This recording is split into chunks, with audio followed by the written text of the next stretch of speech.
ఆరాధన జరుగుతున్నప్పుడు యేసే నామాన్ని సరదాగా మాట్లాడకండి. ప్రార్థిస్తున్నప్పుడు యేసే నామాన్ని సరదాగా అనకండి. ఎందుకంటే ఆ నామాన్ని నువ్వు కీర్తిస్తే యేసే అని కీర్తించినట్లే.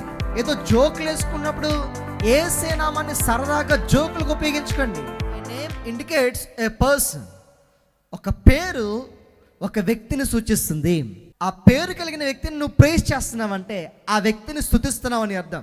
ఆ పేరుని ప్రేమిస్తున్నావంటే ఆ పేరు కలిగిన వ్యక్తిని ప్రేమిస్తున్నావు అని అర్థం. ఆ పేరుని కించపరుస్తున్నావంటే ఆ పేరు కలిగిన వ్యక్తిని కించపరుస్తున్నావు అని అర్థం. పేరు ఒక వ్యక్తిని సూచిస్తుంది.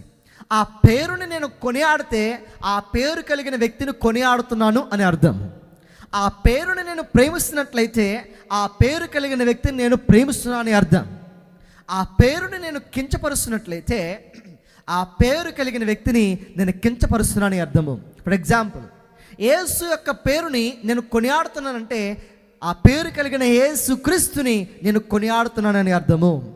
యేసు అనే పేరుని నేను ప్రేమిస్తున్నట్లయితే ఆ పేరు కలిగిన యేసు క్రీస్తుని నేను ప్రేమిస్తున్నానని అర్థము. యేసు క్రీస్తు అనే పేరుని నేను కించపరుస్తున్నానంటే ఆ పేరు కలిగిన ఆ వ్యక్తి అయిన యేసు క్రీస్తుని కించపరుస్తున్నానని అర్థము. మనము యేసే అనే పేరును కొనియాడితే ఎవరిని కొనియాడినట్లే తెలుసా? ఆ పేరు కలిగిన వ్యక్తి అయిన యేసేను కొనియాడినట్లే. యేసయ్య అనే పేరును నువ్వు ప్రేమిస్తూ దాన్ని హత్తుకుంటూ ఎన్నిసార్లు అంటే ఎన్నిసార్లు నువ్వు ఆ పేరును ఉచ్చరిస్తున్నావంటే ఆ పేరు కలిగిన యేసేని ప్రేమిస్తున్నావు అని అర్థం. ఆ పేరు కలిగిన యేసేని కొనియాడుతున్నావు అని అర్థము.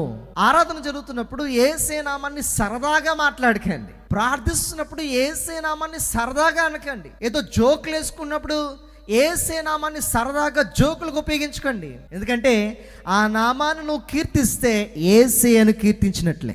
ఆ నామాన్ని నువ్వు గణపరిస్తే యేసేని గణపరిచినట్లే. ఆ నామాన్ని నువ్వు హేళనగా చూస్తే యేసేని హేళనగా చేసినట్లే. మనం ప్రార్థన చేస్తున్నప్పుడు ఒకటి నమ్మాలి, నువ్వు ఒకవేళ ఆరాధిస్తున్నప్పుడు రెండు చేతుల పైకెత్తి యేసు ఎంత గొప్పవాడవయ్యా అన్నావంటే ఎవరిని కొనియాడుతున్నావని?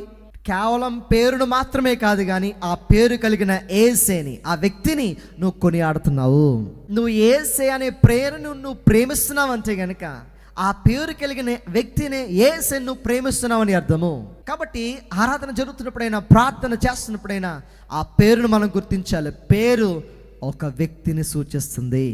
యేసు క్రీస్తు అనే పేరు వ్యక్తి అయిన యేసు క్రీస్తుని సూచిస్తుంది.